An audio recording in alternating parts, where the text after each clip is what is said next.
Hello everyone, my name is Sam Wilde. I am a theatre designer and puppet maker, and I'm here with you today to show you how to make some fantastic cardboard bird puppets. Now these are going to become really handy with a new show that I'm designing at Shakespeare's Globe at the Fir Tree, which is going to be coming out around Christmas. It's a fantastic new production based on a story by Hans Christian Andersen and written by the once-in-a-generation talent that is Hannah Khalil. And it's set in this beautiful Christmas wonderland of a forest, and we need your help to help us populate that forest. So if we make this bird, it'd be great if you could bring it along to the show and help it fly around and really inhabit the space. So it's all made out of sort of regular household materials that you'll probably find you've got lying around. So I have got a cutting mat. Now I'm going to be using sort of craft knives, but you could easily use a pair of scissors, and just be careful because these things are sharp. So if you need the help of an adult or a responsible person, then please do get it. I've got a sheet of cardboard. It's nothing special. It's just an old box we had. I've got a selection of tapes. I've got a pencil, I've got a ruler, and I've got some glue. There is a printable pattern that you can download, and that will tell you what shapes to cut out.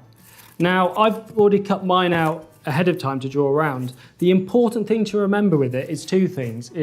So with the wings, you've got half of the pattern, so you need to cut one side out and then mirror it onto the other side. The other thing you'll find in the document, there's a little arrow that points up or down or left or right. And that'll tell you which way we need the grain of the cardboard to go. If you look at cardboard, you'll notice it's got all these lines on it. And I call that the grain. You can sort of see it a bit clearer on the side where it gets all bumpy. And we need the grain to be going up. It makes it really helpful for the flapping of the wing. We get a much nicer flap if you're going with the grain. So let's just crack on. So I'm just going to draw around the bird. There we are. So we're really trying with the Fir Tree to make it a really responsibly sourced show. So all the animals and puppets and pieces of the show are all sustainably sourced and made out of reusable materials. So I've drawn around it there. I'm just going to cut it out with my scalpel.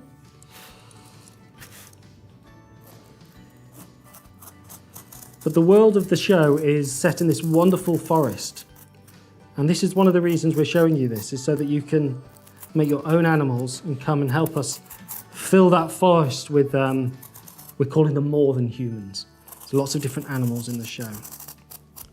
Now, all of my puppets are all quite cardboardy, for want of a better word. I've left them quite bare. I've put a few lines and ripped some of the cardboard up on this one. You can see here to give it a bit of a feather technique. But there's no reason why you have to do that. You make your bird your own, so you can completely make a different sort of flapping creature. I'll show you some more I've made later. Or, make this one, which is a sparrow.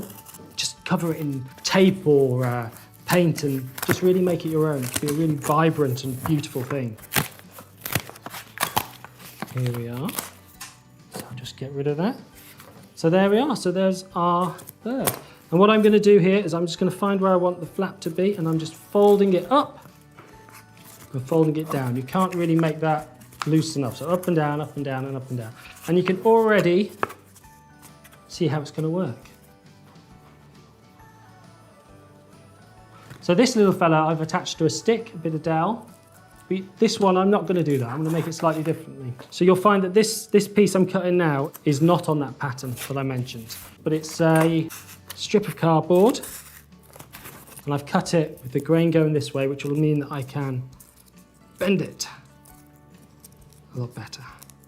There we go. So I'm just making myself a little loop there. And I'm going to use a bit of tape.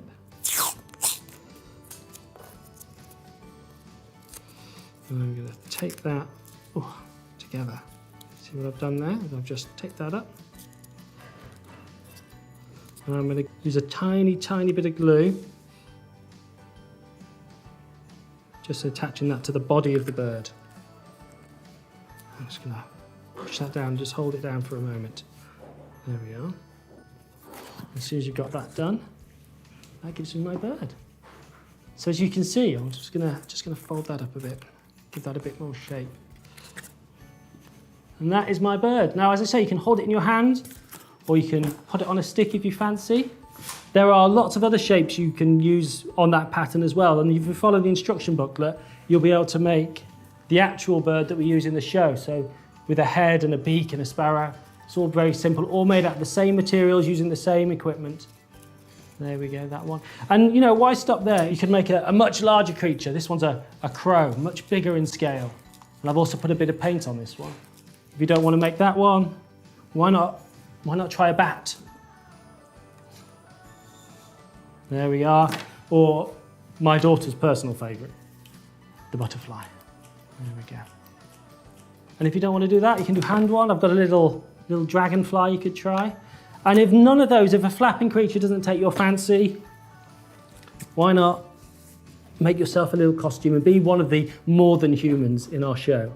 So thank you so much for joining me today. I hope to see all these wonderful and weird creatures that you create at the show. Please do share them on social media and come along to the show and be part of our winter wonderland at the Fir Tree at the Globe. Thank you very much.